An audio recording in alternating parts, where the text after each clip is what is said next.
Harimau dari Madiun oleh Aji Prasetyo. Ngabdul Mustopo Prawiro Dirjo, salah satu putra mendiang Ronggo Prawiro Dirjo ketiga, Bupati Madiun, Mancanegara Timur. Panglima perang termuda dalam Perang Jawa dengan reputasi nyaris tak terkalahkan. Populer dengan julukan Sentot yang berarti melesat dengan sangat cepat.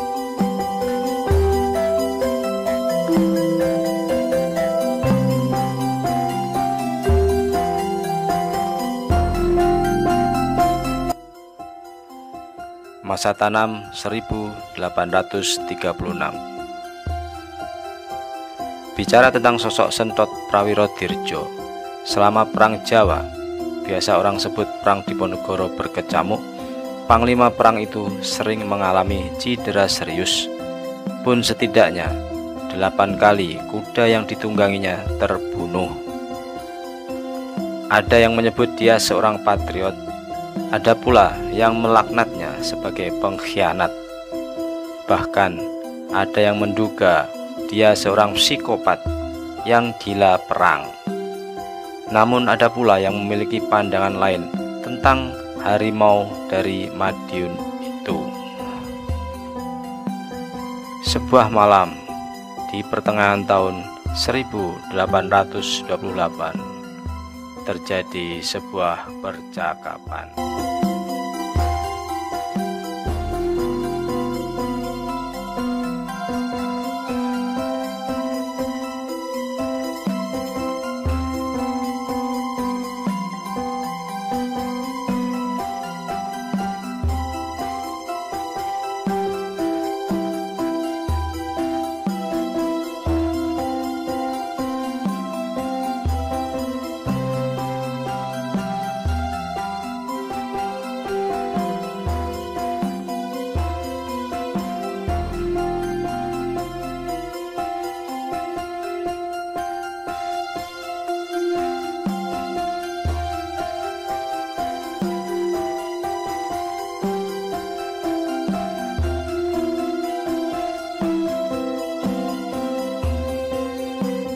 Mengirim utusan seorang Arab dari Jeddah bernama Syekh Amirul Arabi Ahmad Al-Ansari. Sosok yang sebelumnya punya hubungan pribadi cukup dekat dengan Pangeran Diponegoro itu dikirim untuk menemui dan membujuk Sentot. Salah satunya dengan menyampaikan pesan bahwa Kyai Mojo pun saat itu berencana untuk berdamai dengan pihak Belanda. Menurut Kyai Mojo, dalam tatanan negara baru yang sedang mereka perjuangkan itu, Pangeran Diponegoro lebih tepat jika memposisikan sebagai raja saja.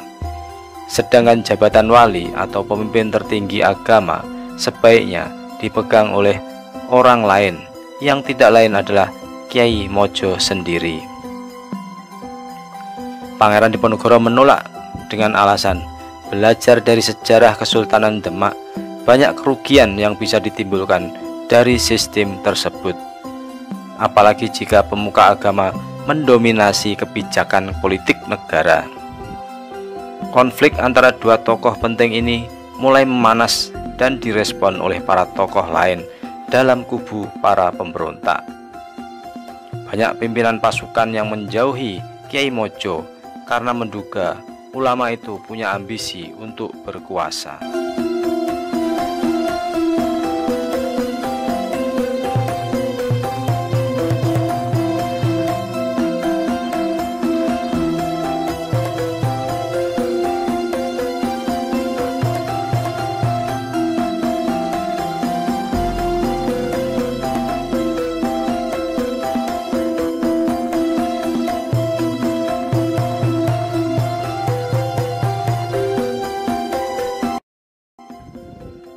Ada prajurit kepercayaan Sentot waktu itu. Ia adalah Daruji. Daruji adalah prajurit yang hebat. Lalu ada lagi Muntoro dan Kliwon yang terpilih dalam sebuah misi penyerangan. Sebelum perang pecah, mereka adalah petani. sebuah profesi yang jauh dari kekerasan. Tapi sekarang mereka adalah prajurit yang dilatih keras untuk menjadi manusia pembunuh profesional. Meskipun Jalu, paman atau pengasuh Sentot masih meragukan Muntoro dan Kliwon, tapi Sentot tetap bersikukuh dengan alasan bahwa Daruji adalah teman beliau semenjak kecil dan sangat dipercaya.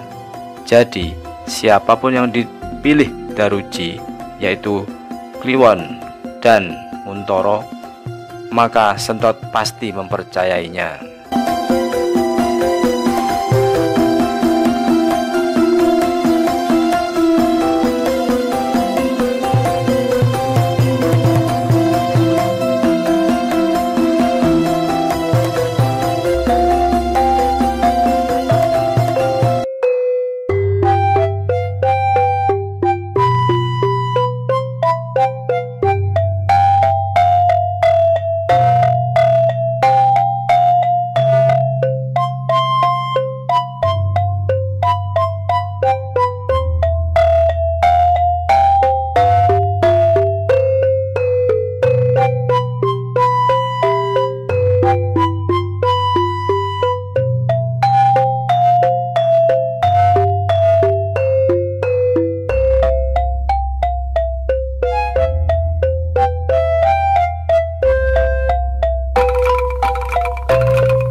Bagaimana perang mampu menyulap para petani menjadi petarung yang ganas? Jawabannya sederhana saja. Mereka lapar. Sungguh ironis, saat sebuah negara mengalami krisis, golongan yang harus menanggung rasa lapar justru para penanam beras ini. Bangsa Belanda menyebut pasukan elit yang dipimpin Sentot Prawirodirjo dengan Panilih, dengan kekuatan 400 orang kavaleri dan 600 orang infanteri, dan menyebut Sentot Prawirodirjo sebagai harimau dari Madiun.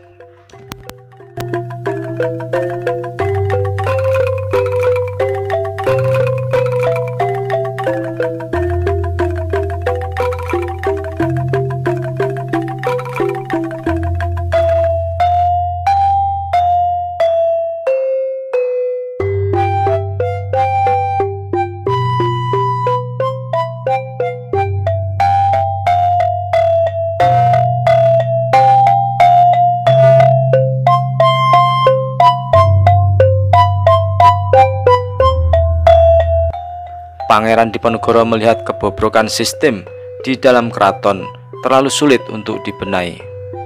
Konflik intern dan dominasi asing hanya melahirkan kebijakan yang makin menyengsarakan rakyat.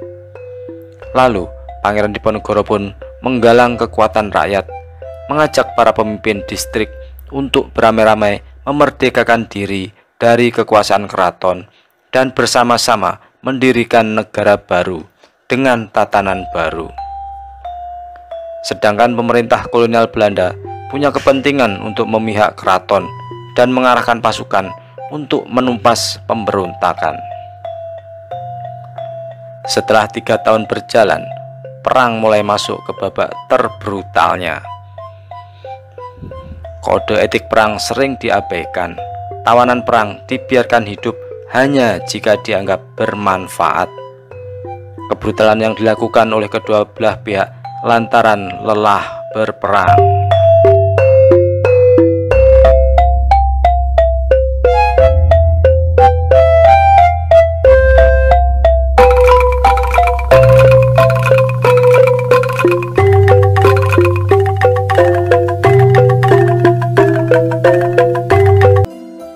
Akhir tahun 1828, atas rekomendasi dari pamannya Pangeran Bei, Pangeran Diponegoro mengizinkan Sentot memungut sendiri pajak di wilayah yang dikuasainya tanpa melalui pejabat patih yang biasa menjadi administrator pajak, di mana 70%-nya boleh dikelola oleh Sentot sendiri, sedangkan sisanya disetorkan ke Pangeran Diponegoro sebagai pemimpin tertinggi. Sebuah keputusan yang diragukan sendiri oleh Pangeran Diponegoro, sebagaimana seperti yang ditulisnya dalam Babad Diponegoro bait ke-35 yang berbunyi, "Jika dia yang memegang pedang diizinkan menggenggam uang, apa jadinya nanti? Tidakkah nanti akan menjadi terbengkalai?"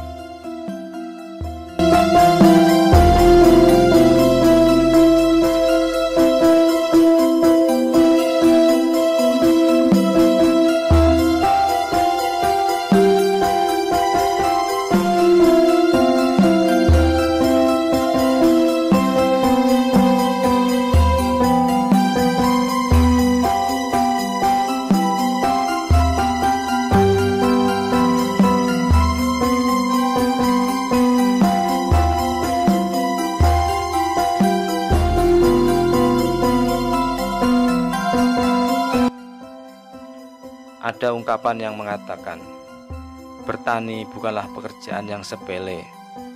Butuh tangan dingin untuk membuat biji benih mampu tumbuh besar dengan subur, yang kelak dipanen dan digunakan untuk kelangsungan hidup orang banyak.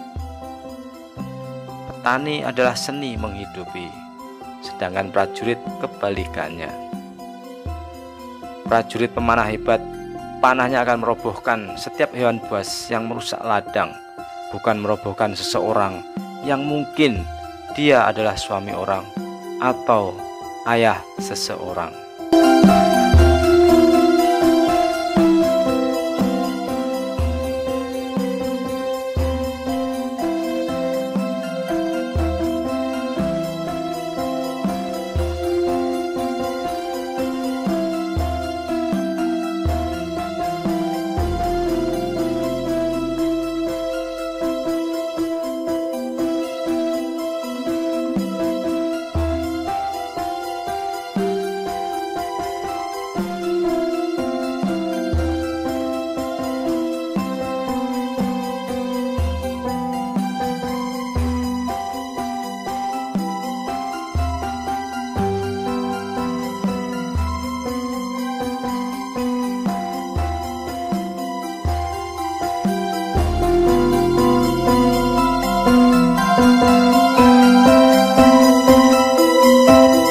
Sekilas tentang Ronggo Prawirodirjo III.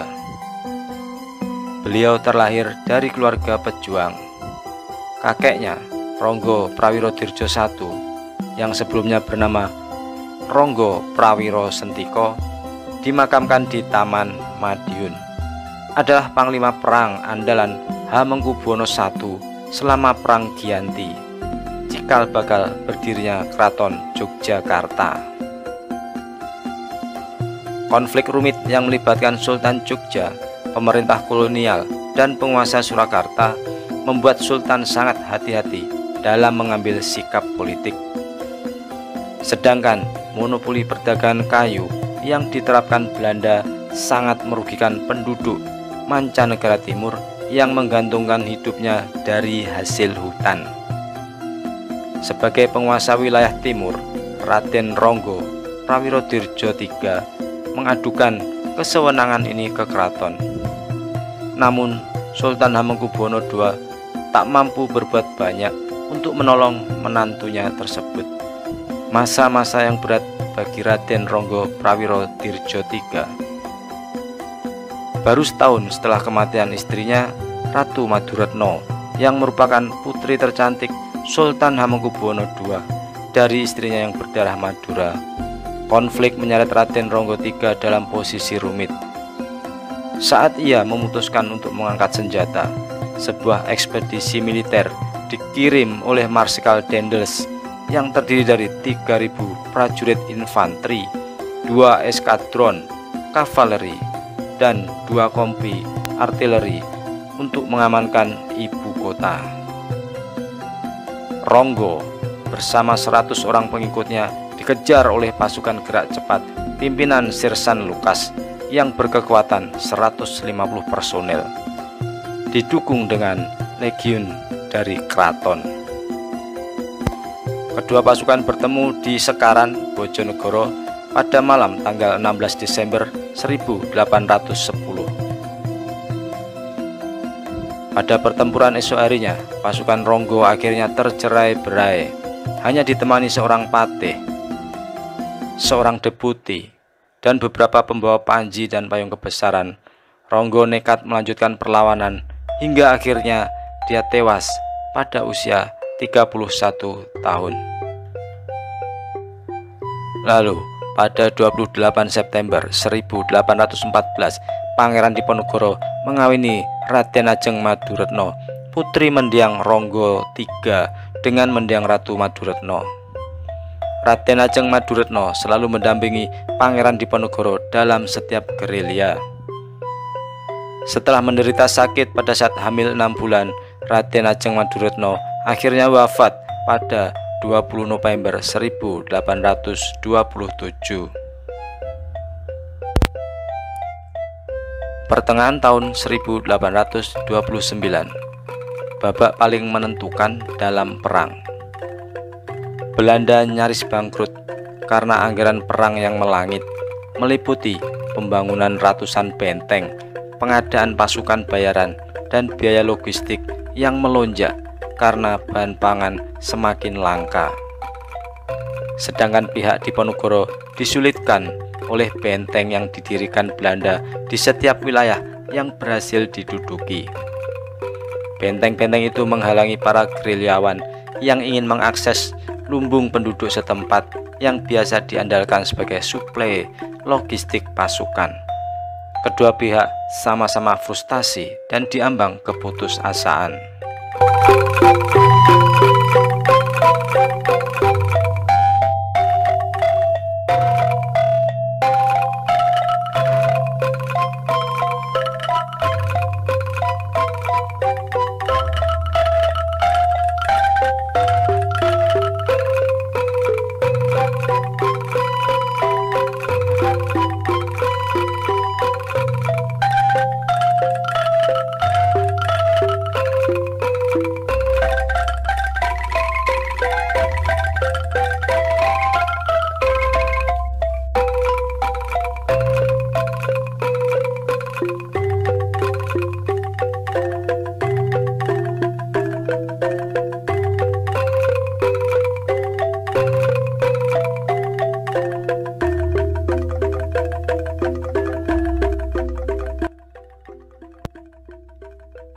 Banyak pasukan elit yang terlatih dan bersenjata lengkap keluar dari gelanggang tempur seiring menyerahnya pemimpin mereka.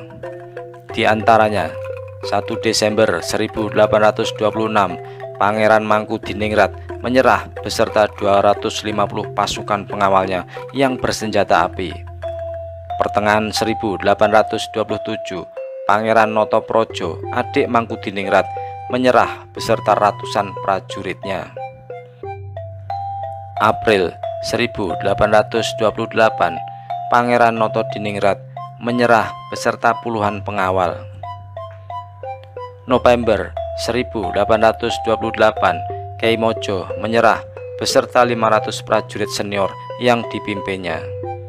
Seluruh mantan pendukung Pangeran Diponegoro yang menyerah dan bersedia bekerja sama diberi hadiah uang, tanah, gaji, dan tunjangan oleh pemerintah Belanda. Kontribusi mereka pada pihak Belanda sangat berharga karena sebagai mantan prajurit pasti hafal dengan medan.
Oktober 1829, Sentot resmi menyerah kepada Belanda.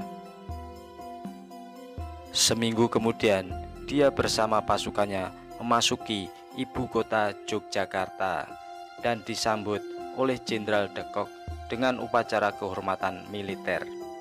Setelah pasukannya resmi bergabung dengan angkatan bersenjata kerajaan Belanda dan Sentot mendapat kenaikan pangkat Mayor Kavaleri, mereka lantas dikirim ke negeri yang belum pernah mereka injak sebelumnya, tanah Sumatera, dan ikut berperang melawan Padri.